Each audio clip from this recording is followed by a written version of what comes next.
It wasn't the wind brushing through the hills of Assisi that disturbed him, nor the laughter of the banquet halls, nor the clinking of coins in his father's merchant purse. Something deeper had cracked within the soul of Giovanni di Pietro Bernardone.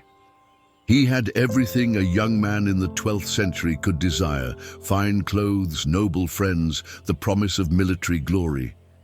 Yet the emptiness had a name.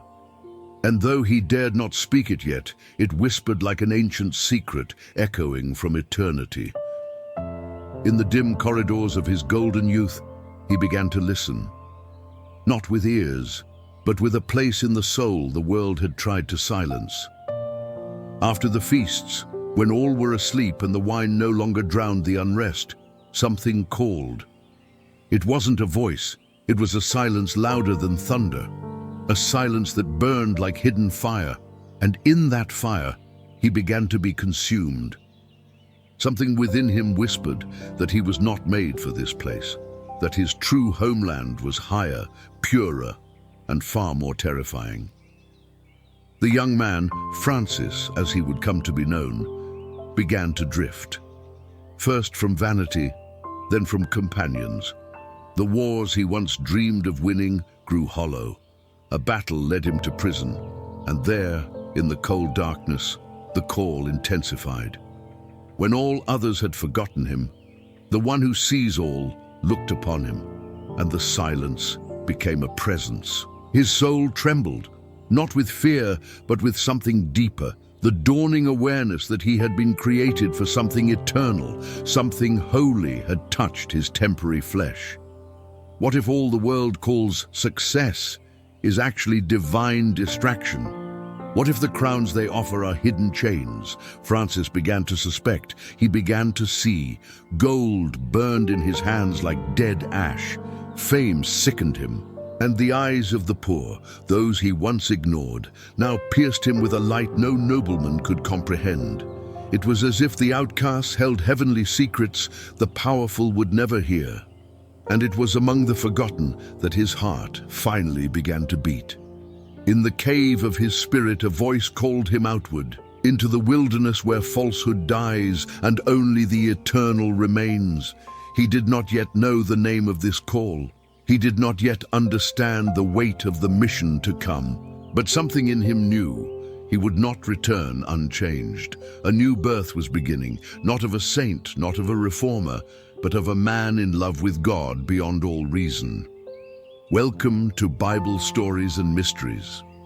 If this sacred journey has already stirred your spirit, subscribe now, share this revelation, and let the fire of divine love awaken those who still sleep. The silence that called Francis is still calling. It was not in a cathedral, nor in the courts of bishops, that the voice of the crucified broke through. It came from ruins, forgotten stones, half-fallen walls, and a chapel no one dared restore. San Damiano stood like a wounded body, its bones exposed, its spirit trembling under the weight of neglect. And it was there, amidst the brokenness, that Francis would hear the most terrifying call of all. Not to believe, but to rebuild. Not with bricks, but with his very life. He entered the place as one who searches for rest, but what he found was revelation. The crucifix on the wall, faded, ancient, sorrowful, seemed to breathe. It looked not like a symbol, but a person. And from that crucified Christ came a voice, not in thunder, but in clarity. Francis, rebuild my church, which as you see is falling into ruin. These were not words of comfort. They were words of commission, and they would wound him deeper than any sword. Francis trembled. The voice was not metaphorical. It was alive and it demanded everything. He thought perhaps it meant only this chapel, so he began to carry stones, beg for mortar, labor with his own hands. But heaven had spoken of something far greater. The church was not just the building. It was the bride, fractured, proud, distant from her spouse.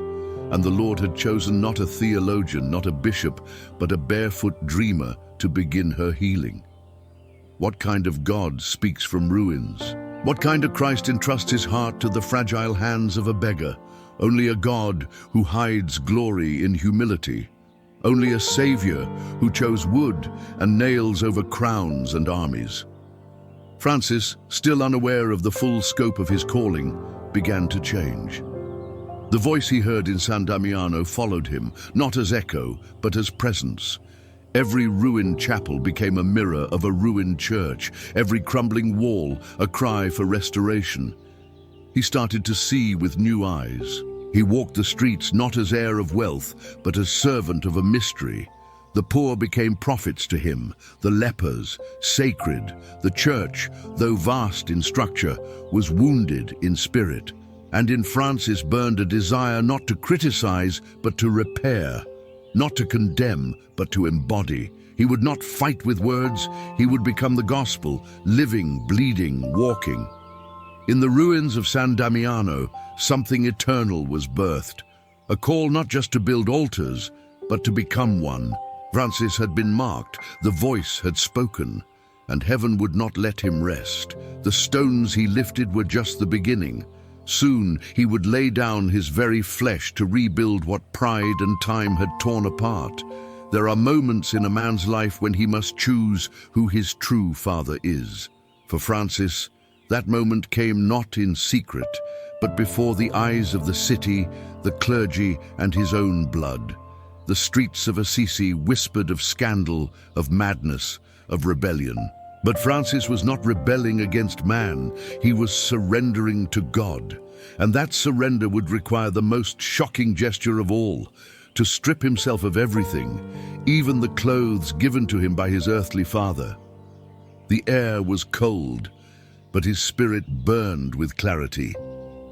Before the bishop, before the crowd, he spoke not as a son of Pietro Bernardone, but as a servant of the Most High. With trembling hands, he removed the fine garments his father had purchased with trade and toil. Each layer fell like a chain. The last thread dropped to the ground, and Francis stood naked, utterly exposed, utterly free. His voice did not shake when he declared, "From now on I will say only, Our Father, who art in heaven." And the world gasped. This was not theatrical, it was sacramental. In that one act, he reversed the logic of the world. Wealth was no longer his covering. Identity no longer came from bloodlines or business. He had been reborn, not in water, but in the fire of obedience. He who had worn silk now wore nothing, but heaven clothed him in something greater, authority. For only the truly naked can be robed in glory. What man dares stand before the world unclothed, unless he is already clothed in truth? Francis was not ashamed. The shame belonged to a church that had forgotten poverty, to a people who feared what they could not control. He was not trying to make a point. He was becoming a prophecy. His flesh, exposed to the wind, became a living rebuke to the spirit of pride that cloaked the age. This was not the rejection of wealth, it was the embrace of heaven. The bishop, moved beyond words, covered Francis with a simple cloak. It was a gesture not of pity, but of recognition. A priest of the poor had been born, and all of Assisi would remember that day, not for its drama, but for its holiness. It was the day a boy became a flame, the day a soul walked out of the prison of comfort and into the wilderness of divine love. Nakedness is not weakness when chosen for God, it is power. Francis walked away from that moment with no inheritance, no money, no security, but with something that made angels stand in awe. He had become nothing, so that Christ could become everything, and that kind of poverty shakes kingdoms. It was not the end of his descent, it was only the beginning. When a man detaches from the world, he begins to see it rightly. For Francis, poverty was not the absence of wealth, it was the presence of clarity. And in that clarity, he saw the poor not as burdens, but as mirrors of Christ. The leper, once the most feared and rejected figure in his life, became his doorway to divine love. Francis approached him not with reluctance, but with reverence. He embraced the decaying flesh, as if he were touching Christ's own wounds. And in that moment, something ancient broke inside him. The fear of suffering, the illusion of separateness. Francis did not pity the poor. He called them brothers. He did not feed them from a distance. He sat with them, begged with them, slept beside them in cold chapels and open fields. To him, they were not a mission. They were family. The same breath that gave him life filled their lungs. The same cross that saved him bled for them. And so he walked not above them, but among them, his feet dusty, his heart burning, his voice soft with the compassion of Christ. But his love extended beyond humanity. Francis spoke to animals, not as a romantic or a dreamer, but as a man who had glimpsed the original harmony of Eden. He called the sun his brother, the moon his sister, the wind his friend. Birds gathered when he preached, as if creation itself longed to hear the gospel again. Wolves, feared by villagers, bowed their heads before his gentleness. Trees seemed to listen. Rivers rejoiced. It was not superstition, it was restoration. Francis walked in the awareness that all creation groans for redemption, and he answered its cry with love. He did not see nature as scenery, but as sacred. Every creature bore the fingerprint of the Creator. The smallest insect, the humblest stone, the fiercest storm, all had a place in the great liturgy of existence. And so he sang, not with performance, but with wonder. His famous Canticle of the Creatures was not poetry. It was prayer. It was the cry of a soul that had become one with the rhythm of heaven and earth. His love was not selective, it was total. And yet this love was not weak. It burned. It confronted the cruelty of indifference, the arrogance of superiority, the violence we do to the vulnerable, human and non-human alike. Francis did not worship creation. He worshipped the Creator so fully that every created thing became holy in his eyes. He had no possessions, but he possessed joy. He owned nothing, but he overflowed with song. He had no home, yet he was at home everywhere. This was not a philosophy. It was a revolution of the heart. In a world divided by class, power, and pride, Francis became a bridge between rich and poor, between man and beast, between heaven and earth. Not by force, but by love, radical, raw, and radiant. They came without banners, without titles, without weapons, without coin. They walked in silence, barefoot and smiling, through cities and fields, singing as they went. Who were they? Not knights, not monks, not rebels, but brothers, the first friars, drawn not by doctrine but by a fire. They had seen in Francis a life that defied the world and made sense of the soul. He had no plan, no architecture, no strategy, only a heart consumed by Christ. And that was enough to build an invisible order. The rule was not written in ink, but in footsteps. Take nothing with you, he told them, not gold, not silver, not even a second tunic. They obeyed with joy, for to possess nothing was to be owned by nothing. Their freedom was terrifying to the powerful and bewildering to the wise. They worked for their bread, they slept in fields, they prayed in ruins, and yet they lacked nothing. Providence followed them like a shadow. Wherever they went, hearts opened, chains broke, and walls trembled.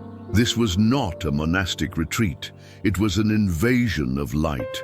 The Order of Friars Minor, as they would later be called, did not hide from the world. They entered its darkest corners, bearing no sword but love. They walked into plague houses, into leper colonies, into the courts of kings. Their poverty was not weakness, it was their shield. They could not be bought, threatened, or corrupted. Their treasure was eternal, and it could not be touched. What kind of army conquers without violence? What kind of brotherhood multiplies by becoming less?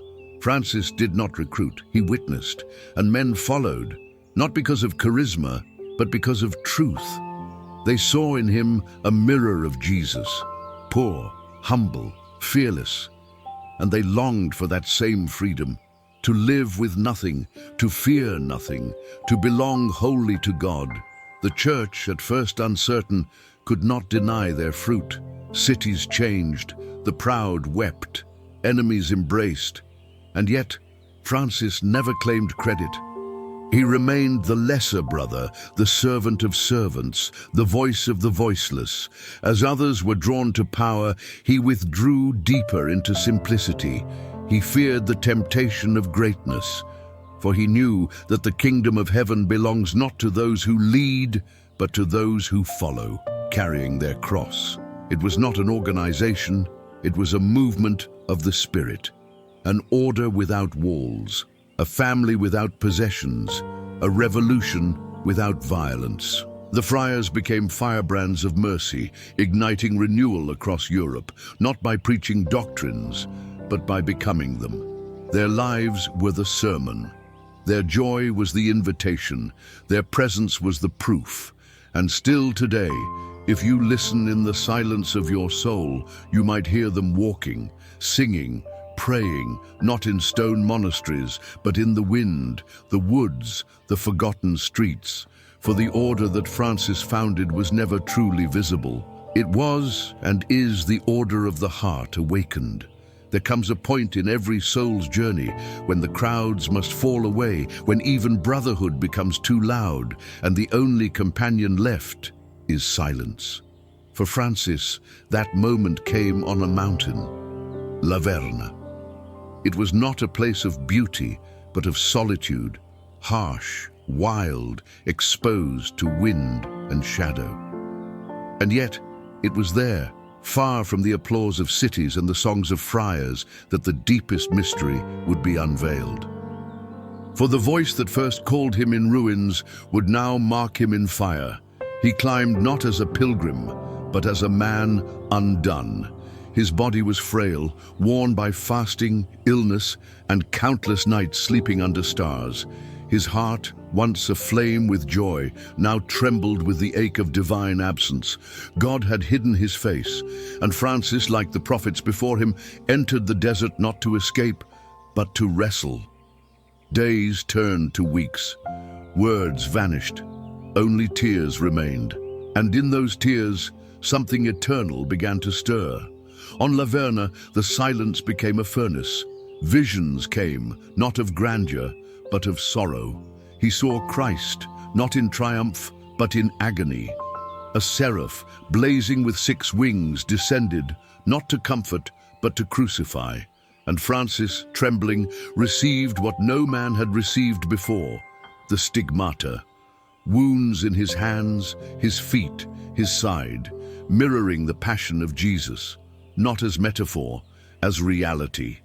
His flesh now bore the signature of the Lamb. Why would God do such a thing? Why mark a man with pain? Because some truths can only be carried in the body. Francis had long preached Christ with words and deeds. Now he would preach with blood. The marks did not glorify him, they crushed him. Each step became a cross, each night a Gethsemane. But in that agony, his joy returned, not from relief, but from union. He no longer followed Christ. He was bound to him, bone to bone, soul to soul. This was not a gift, it was a burden. And yet Francis welcomed it, for he understood what few ever grasp, that intimacy with God comes not through ecstasy, but through surrender. Verna was not a reward for holiness. It was the consequence of love that had gone too far to return. He had prayed to share in Christ's suffering, and heaven had taken him at his word. The mountain would never leave him. Though he descended, something in him remained there, hidden, crucified, aflame. The friars noticed the wounds, but Francis spoke little. Some secrets are too sacred for speech. He wrapped his hands in cloth, not to hide his glory, but to veil a fire too bright for mortal eyes. And so we ask, what must die in us for heaven to leave its mark? What silence must we enter to see the unseen? For Francis, the answer was a mountain. For us, it may be the quiet place of the heart, where God still wounds those he loves most. Some love stories are written in ink, others in blood. The final chapter of Francis's earthly journey was neither a miracle to display nor a triumph to boast, but a crucifixion of the soul. The stigmata he received on Mount Verna were not signs to be explained, but wounds to be lived. No one asked for them, least of all him. But love, when it reaches a certain depth, cannot remain invisible. It carves itself into the flesh. The marks in his hands, feet, and side were not symbolic. They bled, they ached. They shamed the proud and silenced the curious. For in a world obsessed with comfort, Francis became an icon of suffering freely embraced. Each wound was a doorway, not to death, but to union. Through them, he entered the mystery of Christ's passion, not as a witness, but as a participant. He bore the agony of Calvary, not in memory, but in body. He never displayed them. He covered them, not out of fear, but humility. For to be marked by God is not to be exalted, it is to be emptied. The stigmata were not trophies, they were altars. He became a living host, consecrated by pain, broken for the life of others. Those who drew near felt something they could not name, something holy, weighty, trembling. It was as if heaven had opened a wound in him through which its light leaked. Why does God wound his beloved? Why allow suffering to remain even in the holiest of lives? Because love that does not bleed cannot redeem. Francis's life had been one long descent into humility, into poverty, into divine madness. And the stigmata were not the pinnacle, they were the consequence. A heart that loves like Christ must eventually break like Christ. And Francis, ever the fool for heaven, welcomed the breaking. The pain was real. He cried, he bled, he grew weaker, yet his joy intensified. Not a shallow happiness, but the deep, glowing peace of one who has touched eternity. He sang even as he wept. He prayed even as his strength faded, and always he hid his wounds, not to conceal glory, but to guard the mystery. He was not interested in fame. He was interested in fidelity, and that fidelity cost him everything. As his body declined, his soul burned brighter. He had become a crucified man, not in death, but in life, and through him, the Church saw again the face of Christ, not in stained glass, but in the trembling flesh of a barefoot friar who dared to love without limit. The stigmata were not the end of his suffering, they were the seal of it, a divine branding that said, "This one belongs to me." And so he walked slowly now toward his final breath, wounded, weary, but wholly at peace. Not because the pain had ended, but because in every drop of it, he had found God. He did not fear her. He called her sister. For the man who had renounced all things, even death was no longer an enemy. As his body faded and the wounds bled silently, Francis of Assisi prepared for the great return, not to dust, but to the embrace of the God he had loved without reserve. He asked not to die in a bed, nor under a roof. He chose the earth, naked, simple, unadorned. As he had come into the world, so he would leave it, empty of possessions but full of praise. His brothers gathered around him, trembling. The man they had followed, the one who had walked with lepers, tamed wolves, and sung with stars, was now barely more than breath and bone. And yet he radiated peace, a peace that did not deny pain, but transformed it. He asked them to sing, not lamentations, but his canticle of the creatures, and as their voices rose through the twilight, he added one final verse, composed just hours before his final breath. "Praised be you, my Lord, through our sister bodily death." Who praises death? Only those who have already died to self. Only those who no longer cling to the world, because their hearts already dwell in eternity. Francis was not escaping life. He was being received. The veil was thinning, angels drew near, and though his flesh was broken, his soul stood tall, robed in light. He had fought the good fight, but not with weapons. He had run the race, but barefoot. And now the crown of life awaited, not gold, but glory. As the sun set over Assisi, the man once mocked, once dismissed, once feared, surrendered his spirit. No thunder sounded, no vision broke the sky, only silence. Sacred, dense, eternal. The kind of silence that follows a life poured out like a libation. His body returned to the soil he had loved, to the creatures he had blessed, to the world he had never tried to own. And yet, something in that moment changed. A saint had not died. A doorway had opened. For death to the holy is not a conclusion. It is a birth. Francis left no wealth, no throne, no dynasty, only fire, the fire of a soul that dared to love God more than comfort, more than recognition, more than life itself. And that fire did not go out. It leapt from heart to heart, generation to generation.